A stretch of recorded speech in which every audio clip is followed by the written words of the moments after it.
Our third tip is overtiredness. Overtiredness is a baby's worst enemy. We really want to do our very best to prevent it at all costs.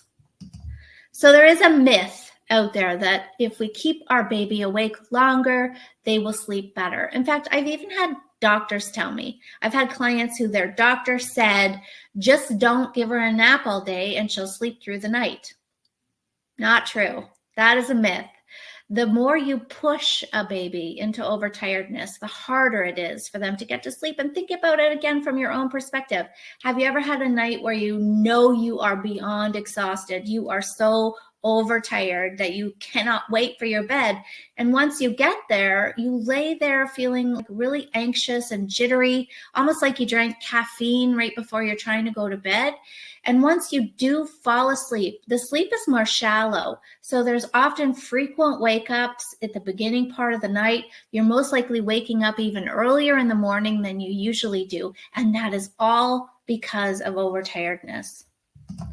So the fact is, overtiredness stimulates cortisol. So if your body is sending you messages that we're tired, we would like to sleep, please, and you don't, and you push through that, well, the only way your body can cope is by kicking out cortisol, which is our stress hormone. And that'll push you, that'll give you that little surge you need to get through this. But it's not what your body really needed. Your body needed rest. And so now this extra cortisol is just creating this really irritable, sort of manic baby. I always say, like, they get a little frantic sometimes when they're like, they want to be held, they don't, they're crying, they're laughing, they're kind of go a little bit crazy when they get overtired.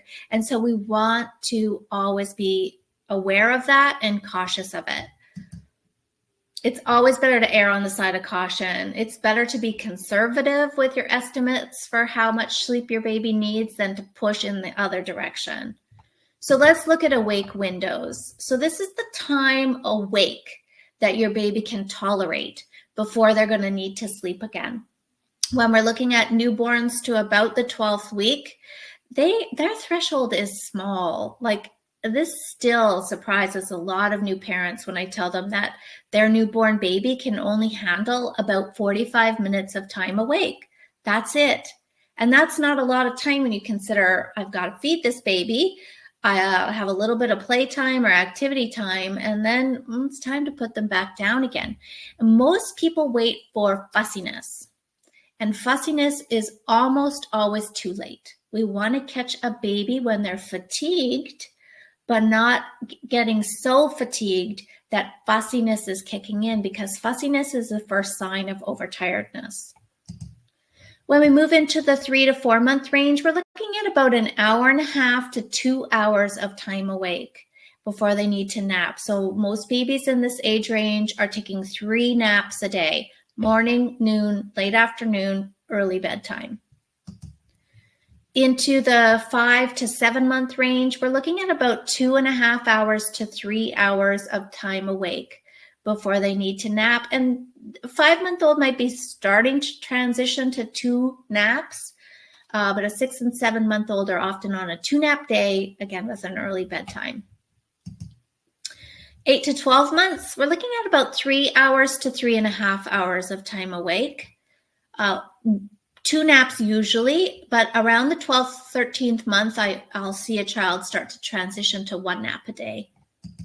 So 13 to 15 months, we're looking at about 3.5 to 5.5, but that would be for our older toddler pushing into that 18 months age range that can handle a little bit more time during the day to be awake.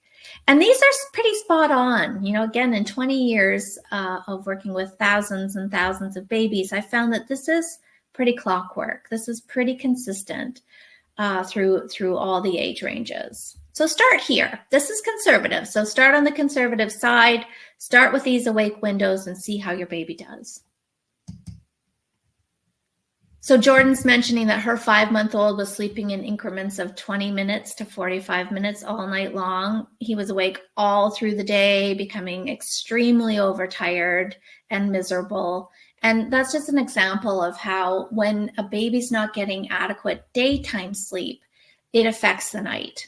Sleep begets sleep. It's just a fact. The better your baby sleeps throughout the day, the better your baby's going to sleep at night. Some other examples, Kala had an 8-month-old awake all day long, so overtired. Everyone was overtired. And Sneha had a baby who was basically up all day. But once they did the program and they knew exactly what time they should be putting their baby down, he was sleeping well through the day, and that prevented him from becoming overtired in the evening.